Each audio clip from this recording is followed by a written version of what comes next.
నిజంగా రక్షింపబడిన వాడివే అయితే నీ ఆలోచన దేని మీద ఉంటుంది తెలుసా?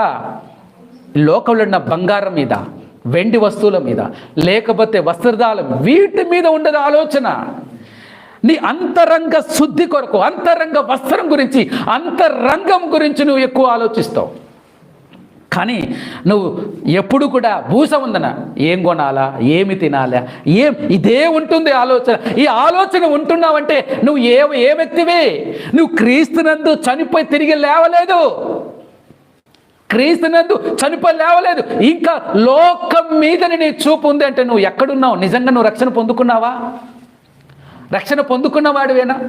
ప్రభు అంటాడు, మొదట నా నీతిని రాజ్యాన్ని వెతకడి, అప్పుడు మీకేమి కావాలి అన్నీ వస్తాయి అన్నాడు. రావని చెప్పలేదే, నువ్వు పైనున్న వాటిని వెతకాలి. కానీ ఏం చేస్తున్నారు?